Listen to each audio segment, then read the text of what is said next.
Continuamos en nuestro estudio de Génesis, ahora en el capítulo 12 y Edgar nos va a llevar por ahí. Bueno, recordemos que el último estudio nos quedamos en el capítulo 11 de Génesis. Ahora lo que sucede en los últimos versículos es importante de ese capítulo 11. Es que vemos ahora sí la descendencia de Sem y la línea genealógica se va a enfocar ahora en Abraham, que es un predecesor de nuestro Señor Jesucristo, ¿no? Que es lo que vamos a estar tocando en algunos puntos hoy día. Y el énfasis ya no es muere y continúa en la genealogía y murió, sino que es la promesa en la que se enfoca, en el Mesías, quién viene después de ese predecesor, ¿verdad? Hasta que lleguemos a Abraham, y por supuesto de Abraham, también de la simiente de Abraham viene el Mesías, ¿verdad? Así que hay muchos nombres que quedan fuera, pero se concentra la genealogía en Abraham en este momento. La diferencia desde Noé hasta Sem también es muy importante notar la decadencia en la edad, la expectativa de vida. Vemos que Sem vivió hasta 900 años y ahora empezamos a ver personas que viven 600 años, 300 años, 400 años, hasta Abraham que vive 120 años. Y después incluso en los Salmos vemos que ya las personas, el salmista dice que 70 años, y los que están más fuertes 80 años, ¿verdad? En nuestros tiempos modernos pues la expectativa de vida es un poquito más grande porque tenemos más conocimiento de nutrición y todo eso, pero y hay menos guerras. Pero bueno, hablando ya de eso, en el versículo 27, ahí en el capítulo 11, observamos el nacimiento de una nación, comenzando con Abraham, que quiere decir Padre exaltado. Abraham vivía en Ur de los Caldeos, lo vamos a ver ahorita en el texto. Y eso actualmente estamos hablando del país de Irak, en el Medio Oriente, de donde salió probablemente a la edad de 70 años. Y ahí mismo lo vamos a tocar también, pero ahí muere en Ur de los Caldeos su hermano. Ahí se casa con Sarai y salen rumbo a Canaán junto con su padre Taré y su sobrino Lot. Pero se asientan en Harán, a donde se quedan por espacio de 5 años hasta que muere Taré, el padre de Abraham, y ahí es donde vamos a empezar a levantar el estudio en Génesis 12.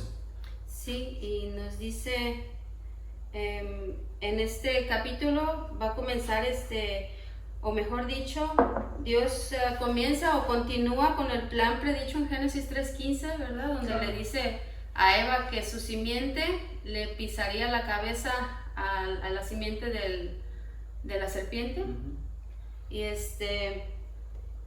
Y donde dice que con eso Dios va a acabar de una vez por todas con el pecado y las consecuencias de ello, ¿verdad? Y comienza un camino a los ojos de nosotros, un camino largo, porque desde que pasó aquello hasta que Jesús vino, ya miles de años, ¿verdad? Aproximadamente. La consecuencia del pecado, hablando de la muerte, ¿verdad? Espiritual. Sí. En la primera venida Jesucristo en la cruz clavó al pecado, lo expuso, su efecto que es la muerte eterna, pero en realidad Jesús pagó por nuestros pecados, pero no pagó por las consecuencias de nuestros actos. Eso siempre va a ser una consecuencia, siempre tenemos que pagarla, siempre va a estar ahí la consecuencia de nuestros pecados. Y en el futuro, cuando Jesucristo venga por segunda vez y seamos glorificados, ahí es donde dice Pablo, ¿dónde está muerte tu aguijón? ¿Verdad? La muerte física el poder del pecado sobre nosotros va a estar nulo, ¿verdad? Porque aún siendo cristianos cometemos errores y pecamos, ¿verdad? Esa es la mala concepción de algunas personas que ese cree cristiano y cree que es perfecto. No, como decía Pablo, somos los más viles, somos los más pecadores, los más indignos, pero porque reconocemos eso y humildemente venimos delante de Dios y le pedimos que nos perdone y nos ayude, nos sometemos a su palabra. Eso es lo que nos hace diferentes al mundo, ¿verdad? Sí. El poder del Espíritu Santo viene de nosotros.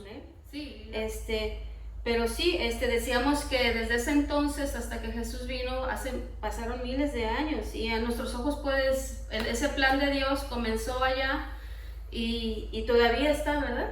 Claro. Pero sí, pero Vamos a leer lo que dice Génesis 12. El Señor le dijo a Abraham: vete de tu tierra, de entre tus parientes y de la casa de tu padre, a la tierra que yo te mostraré. Haré de ti una nación grande y te bendeciré, y engrandeceré tu nombre y serás bendición. Bendeciré a los que te bendigan, y al que te maldiga maldeciré, y en ti serán benditas todas las familias de la tierra. ¿Verdad? Así que lo primero que me gustaría preguntarte, Edgar, es ¿por qué Dios decide apartar a Abraham de su familia y salirse de su tierra? Bueno, porque el plan de Dios de mostrarse al mundo y traer al Mesías al mundo tendría que iniciar con alguien, ¿verdad? Y aquí vemos cómo Dios llama a ese alguien que es Abraham, a dejarlo todo y a seguirlo a él, ¿verdad? Y la segunda respuesta es sencilla: el país donde vivía y aún su familia, dice la palabra, estaba corrompida y dada a la idolatría, el adorar a otros dioses con D minúscula en lugar de adorar al único Dios verdadero. Aún su padre Taré, dice la palabra, que adoraba ídolos, era idólatra. Entonces esa es la razón. Sí, porque vemos que Abraham escuchó la voz de Dios y se fue como Dios se lo pidió. Claro. ¿Verdad? Entonces, ¿con qué propósito? ¿Para qué? Dios quería probar la fe de Abraham. Quería ver si Abraham era la persona adecuada para el trabajo. Claro, estamos hablando en términos carnales de nosotros, de seres humanos, ¿verdad? Porque Dios ya sabía que él era así, pero estaba haciéndole ver a Abraham, ¿verdad? Descubriéndolo. Dios quería mostrar a Abraham que era la persona correcta para comenzar a construir su plan redentor, que estamos hablando en Génesis 3:15. Y vemos que Abraham pasa la prueba, porque en el libro de Hechos dice, cuando antes de que asesinen a Esteban, él deja bien claro en su discurso que Dios se le mostró de una manera tan fuerte a Abraham, que a Abraham no le quedó ninguna duda de que era Dios y de que tenía que seguirlo, ¿verdad? Incluso a Abraham se le conoce como el padre de la fe, ¿verdad? Sí. Creyó a Dios sin dudar, él lo siguió. Sí. Bueno, y es de notar, como decías tú al principio, que no, aparte de llevar a su mujer Sarai, también llevó a su sobrino Lot después de que su padre murió, ¿verdad? Y es importante que nos recordemos un poco de este nombre de Lot, porque lo va a ser mencionado más adelante en un episodio muy importante, ¿verdad? Claro, Lot es, por ejemplo, lo más probable es que el papá Taré era papá de Abraham y era papá del padre de Lot. Era su sobrino. Entonces parece, murió antes que el padre, el hijo. Entonces parece que de alguna forma el Taré lo acogió como su propio hijo, ¿verdad? Que pasa muchas veces en México, ¿verdad? Que los nietos se vuelven hijos, pero ese es otro tema. Y parece ser que también, más ahorita lo voy a tocar, pero parece ser que cuando fallece el papá de Abraham, Taré, Abraham mismo lo toma como bajo sus alas, ¿no? Bajo sus alas. Era independiente, pero se podría decir que lo adopta. O es posible que desde el inicio Abraham lo acogió. No sabemos con exactitud, pero parece ser ese el orden, por la edad y por la jerarquía y por la patriarcado y todo eso que se maneja en esos tiempos. Bueno, vemos también que dice Dios en el pacto que Dios y la promesa que le hace a Abraham, le dice que va a ser de él una nación grande. Y es curioso porque cuando Abraham, cuyo nombre tú bien lo mencionaste, significa padre enaltecido, se va, tenía alrededor de 70 años, ¿verdad? Y Sarai, su esposa, 65, o 60, perdón, y era estéril.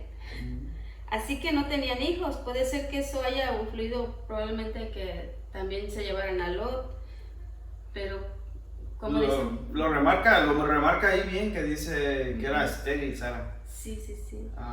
Pero entonces si Dios le promete una nación grande y sales estéril y ellos ya grandes como ahí, ¿qué o qué? Ese es el punto de la historia. Que ahí en el versículo 2 le dice, haré de ti una nación grande y serás bendición. Bueno, es parte de un proceso largo por el cual Abraham va a ser probado, su fe va a ser probada, que vamos a ver a lo largo de varios capítulos. Pero imagínate que vives en un país de primer mundo, grande, estás financieramente estable, te casas y tu esposa termina siendo estéril, que en aquellos tiempos era algo desastroso el ser estéril. Y Dios te dice, agarra tus tiliches, a tus cosas y empieza a caminar. Ya luego te digo hacia dónde vas y el propósito, y al propósito sé que tu esposa no puede tener hijos y sé que ya tienen más de 70 años, los dos, pero haré una gran nación de ti. Esa es la fe de Abraham. Okay. Él obedeció. Y él dijo, ok, si Dios lo dice, yo lo creo. Son muchas cosas que se envuelven en el obedecer de Abraham, pero lo principal yo pienso que es la obediencia a Dios, ¿verdad?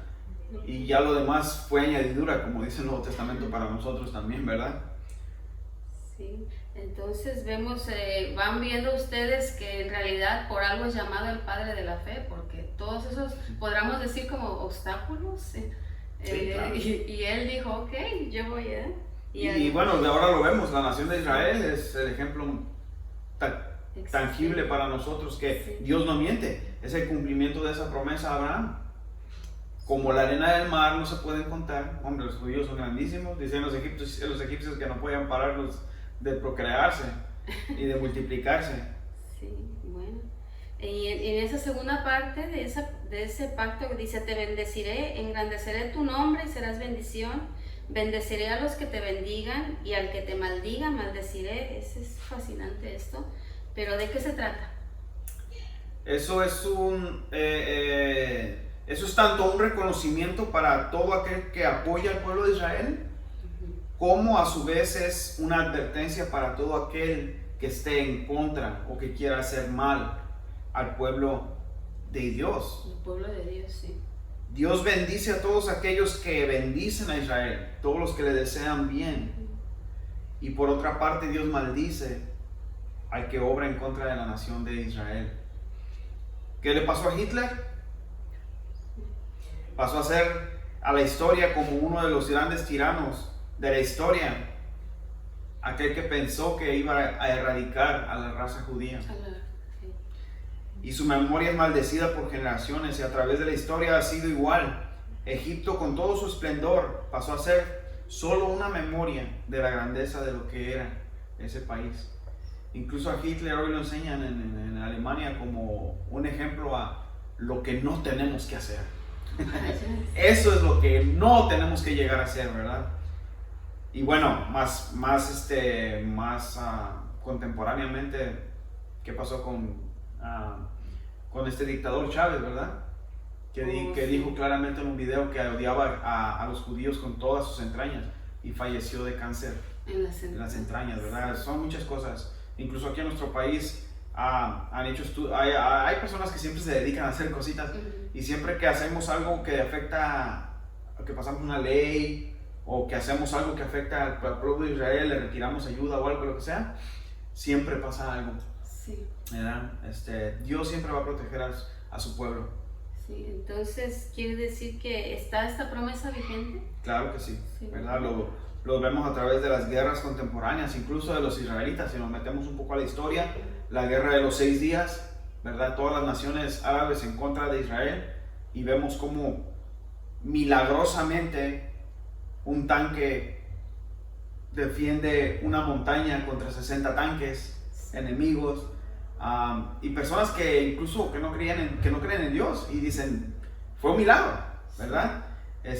Cuando recién no tenían organización militar, recién se habían mudado en 1947 a Israel y lo habían declarado nación, y es invadida por todos estos enemigos, y en 6 días los acaban. Sí. ¿verdad? Milagrosa es como un país que está en contra, creo que era Jordán, que tenían la mejor aviación y son anulados por los judíos, ¿verdad? La guerra de Yom Kippur pasa lo mismo, Dios los defiende de una manera milagrosa Sí. a los judíos. Pues sí, vemos el mismo Estados Unidos hoy, ¿verdad? Claro. Que está bendecido porque este presidente que tenemos ahora es el que más ha apoyado a Israel en toda la historia de esta nación, y lo hemos visto en bendición como el stock market, ¿cómo se llama? El mercado bancario. Sí, y es consecuencia de eso, ¿verdad? Bursátil, mercado bursátil. Mercado bursátil, sí, y varias cosas que sí están vigentes, pero sí. Entonces, también le dice que en ti serán benditas todas las familias de la tierra. ¿Y a qué se refiere con esto? ¿En qué manera va a bendecir a todas las familias de la tierra, al mundo? Bueno, eso habla más personal a nosotros porque ese es el desenlace en el futuro de lo que estamos leyendo, que ya para nosotros es pasado, ¿verdad? Y que sigue siendo presente. El plan de Dios es el desenlace del plan de Dios para la humanidad, ¿verdad? Que la promesa de salvación para los gentiles, y cuando digo gentiles, cuando la Biblia habla de gentiles, son personas que no son judías. O sea, existe el pueblo de Dios que son judíos y todos los demás. Todos los demás somos gentiles, mexicanos, nicaragüenses, cubanos, ingleses, todos los demás que no son judíos. Y eso lo adquirimos nosotros a través de la muerte de Cristo Jesús, ¿verdad? Cuando Cristo murió por todo el mundo. Ese es el plan, a eso se refiere, claro. Okay, sí. Esa es la bendición. Sí. Bueno, entonces me gustaría preguntarte, ¿por qué formar una nueva nación? ¿Por qué no simplemente escogió a un hombre de cualquier nación existente y cuidar esa línea, esa genealogía con ese hombre? ¿Por qué? En primer lugar, Dios quería comenzar algo nuevo y quería comenzar algo fresco, desde cero. Y segundo, porque la tierra, tristemente, post-diluvio, después del juicio, tan rápidamente, ¡pum!, empieza la idolatría, la maldad, la desobediencia, la rebelión contra Dios. Interesante, pero esas son ese es el porqué. Yo creo que Dios sí quiso iniciar algo totalmente fresco y mostrarle a Abraham que él era el que iba a hacer la obra, porque esperó a que tuviera 70 años, que Sara estuviera estéril para hacer eso, para hacer el gran milagro. Entonces, para poder mostrarse él por medio de una nación nueva, tenía que, como decir, que educarlo desde un principio en su ley de él, cómo debería de comportarse, para que las demás naciones que vieran la diferencia de cómo quería Dios que nos comportemos, ¿no? Claro, o sea, ese es el trabajo nuevo, ¿verdad? De alguna forma, la maldad se había multiplicado. Taré, el papá de Abraham, era un idólatra, pero de alguna forma la esencia de lo que era el verdadero Dios existía. Como en nuestros días, no hay un remanente. Entonces parece ser que Abraham de alguna forma tenía esa idea, ese conocimiento. Y te digo, cuando Esteban habla de su encuentro con Dios, de Abraham, parece ser que fue tan potente, no sé, tal vez personalmente le habló, se le apareció, qué sé yo, que él dijo: no, este es Dios, este es el Dios verdadero, no los dioses que adora mi padre o los dioses que adora mi pueblo. Y por eso la fe de Abraham, le creyó a Dios, ¿verdad? Y le obedeció. Sí, bueno, más adelante vamos a ver que Dios le promete que serán una gran nación, pero también le dice, después lo vamos a ver más a fondo, pero le dice que esa nación que él va a crear, sus descendientes van a ser esclavizados por 400 años en el país de Egipto. Pero me gustaría preguntarte, ¿es importante entender ese rol que va a jugar Egipto en la esclavitud de los hebreos? Oh, sí, claro que sí, yo pienso que es vital que entendamos ese rol. Y bueno, lo vamos a estar viendo a detalle en el futuro, ¿verdad? Ahora no cabe mucho mencionarlo, pero es importante recalcar que Egipto, pues, es una tipología de lo que es una representación, disculpen los términos teológicos, pero es una representación de lo que es el pecado en nuestras vidas. Para el cristiano es una representación de lo que es el mundo, ¿verdad? Sus deseos, sus tentaciones, lo que ofrece, cómo nos engancha, cómo nos atrae y cómo viene a ser muerte también para nosotros, nos esclaviza, ¿verdad? Es una aplicación sumamente grande que la podemos aplicar cuando lleguemos ahí, pero por el momento basta decir esto, ¿verdad? Que es algo clave para el cristiano y también históricamente, por lo que ya vamos a estar viendo, por Egipto como país, por Israel como país, porque ahí es donde técnicamente se crea la nación. Entonces, ¿quiénes eran los cananitas? Ya lo habíamos visto, ¿verdad? En el video, creo que fue en el segundo, el pecado de Cam. Ajá. Pero los cananitas eran un pueblo muy, muy malo, idólatra, descendientes de Cam. Recuerden, Cam fue el hijo al cual Noé maldijo por haber pecado contra él en gran manera, ¿verdad? Cuando se emborrachó y se quedó todo con el trasero desnudo ahí en la cueva o donde sea, y bueno, fue algo tremendo. No se emborrachen. Pero es descendiente de ellos, maldecido, era un pueblo maldecido. Y ahorita lo vamos a ver. Sí, esa es la nación a la que Dios le dice a Abraham que le va a entregar. Le dice Dios a Abraham que esta tierra de Canaán es la que Dios le va a entregar a él y a sus descendientes. Claro. Pero, ¿por qué Dios va a despojar a esta nación de su tierra? ¿Por qué dársela a esta nueva nación?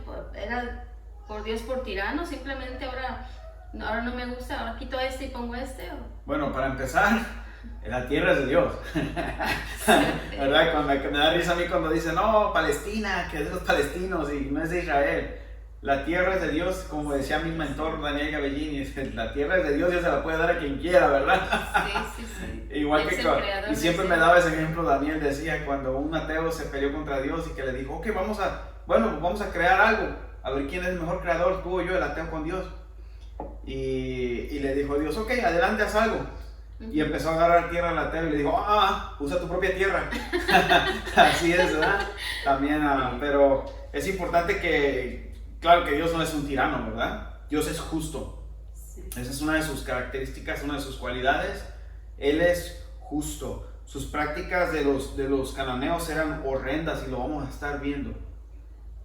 Ponían a los hijos en las manos de una estatua hecha de barro con manos de acero, ponían fuego abajo de ella, estaba ardiendo las manos, ponían a los niños y los quemaban vivos. Esos eran uno de los muchísimos sacrificios que hacían a los dioses, pero eso no es nada diferente con lo que vemos hoy, ¿verdad? Que es el aborto, es el equivalente a esos sacrificios humanos. Nada más que ahora lo hacemos legalmente, con el emblema de que es mi cuerpo y todo ese tipo de cosas. Pero bueno, Salomón dice que no hay nada nuevo bajo el cielo, todo es viejo, ¿verdad? Entonces todo tiene un trasfondo y ese es el trasfondo del aborto a nuestros tiempos. Sí. Es algo tremendo y Dios juzgó a esa nación y Dios va a juzgar, ¿verdad? Sí. Como dijera alguien, creo que fue la esposa de Billy Graham que dijo que si Dios no juzgaba a Estados Unidos por los pecados que ha cometido, se tendría que disculpar con Sodoma y Gomorra, ¿verdad? Tremendo. Así de grande, sí. Pero esas prácticas eran tremendas. Y hablando de la tiranía, Dios les da 400 y pico de años más. Porque si leemos, vamos a leer más adelante, dice, porque la abominación de los cananeos no ha llegado aún a su límite. Entonces Dios les da 400 y pico de años más para que se arrepientan. ¿Y qué pasa cuando sale el pueblo de Israel de Egipto? 400, casi 500 años más tarde, están peor y lo vamos a estar viendo. Entonces Dios, la paciencia el amor y la misericordia de Dios les da 400 y pico de años más hasta que Dios los juzga a través de su pueblo, y lo vamos a estar viendo, y sus conquistas. Sí, y eso Y los somete liberando a su pueblo y dándoles la victoria sobre los cananeos. Y eso es con nosotros también, como Dios tal vez a uno les da 10 años, a otro les da 20 años, a otro les da 70 años, y aún no se han arrepentido. Y Dios les dice, ahí está la invitación, ¿cuándo me vas a aceptar? Sí. Es la paciencia. ¿Cómo es el long suffering? Tiene una palabra en Gálatas 5:22. Es sí, la paciencia, es sufrido. La longanimidad, o sea, es paciente. Sí. Y sí me quiero recalcar ahí, porque yo he escuchado a bastante gente decir que ese Dios era malo, que nomás mataba gente, niños y todo, pero no, es por lo mismo que les decimos aquí, hay que leer, hay que estudiar, y se van a comprender que Dios es como él dice, paciente, y lo hace con el propósito, y siempre te va a avisar, y siempre te va a dar tiempo, como lo está haciendo ahorita, ¿verdad? Y lo voy a tocar más cuando hagamos ese video, pero es simple, una ilustración simple. Si estás en un jardín de niños, con muchos niños jugando, cuidándolos, y entra un lobo rabioso, feroz, queriéndolos morder y comérselos y todo, ¿qué vas a hacer? Vas a matar al lobo, ¿verdad? Entonces Dios sabía, Dios es justo, es algo que nosotros no podemos en veces comprender porque por nuestra autojusticia, que es una doble o triple moral, como dice mi hermano Fabián, pero en realidad Dios es justo, ¿verdad? No, nadie va a estar delante de Dios y va a decirle, ¿por qué hiciste esto? Porque nosotros lo vamos a entender, ¿verdad? Entonces Dios protege a su pueblo, protección para su pueblo, y él sabía que iban a crecer, y la depravación no iba a parar, sino que iba a estar peor, ¿verdad? Y ya en el versículo 14, Dios, qué precioso, Dios vuelve a reafirmarle su promesa a Abraham, le vuelve a decir Dios a Abraham, ¿verdad? Aún antes de que Abraham y Sara pudiesen tener un hijo, o incluso imaginarse, ¿verdad? Dios les vuelve a reafirmar en su corazón, le vuelve a decir, mira, toda esta tierra te la voy a dar a tus descendientes. Y Abraham le sigue creyendo, ¿verdad? Y es importante notar en los versículos 18 es que todos los lugares donde vivió Abraham tenía un lugar dedicado a Dios, hacía un altar. Por lo regular ponían piedras, un monumento pequeño, un lugar donde él podía estar en comunicación con Dios. Y bueno, eso lo tenemos que hacer nosotros en nuestro corazón, ¿verdad? Tenemos que hacer un altar para que Dios viva ahí y siempre recordar quién es Él, de dónde nos sacó, para qué nos sacó, a qué nos llamó, cómo quiere que vivamos, qué quiere que hagamos, ¿verdad? Y todas las respuestas están en la palabra de Dios. Así es. Bueno, entonces esperamos, amigo, que te haya servido, y no solo nuestro propósito es también llenarte de información, pero también de que esa información pase de tu mente aquí a tu corazón y que tomes una decisión, ¿verdad? Porque claro, hoy se sigue pasando lo mismo, y como lo vamos a seguir tocando, pero Dios está llamando, Dios te está hablando por medio de su palabra para que te acerques a Él, y esperamos que así sea, ¿verdad? Algunos de nosotros estamos en la posición de Abraham, ya le creímos a Dios, ya somos salvos, y lo vamos a topar más adelante en un video específico que vamos a hablar sobre la salvación, qué es, para qué es, etcétera. Por el momento baste decir que es vida eterna, estar libre de condenación. Entonces otras personas están escuchando y son como los cananitas, están viviendo para sus deseos, ¿verdad? Están en adulterio, están en fornicación, están viviendo en pornografía, están adulterando, están en mentira, etcétera. 10 mandamientos quebrantados, viviendo la vida loca como Ricky Martin.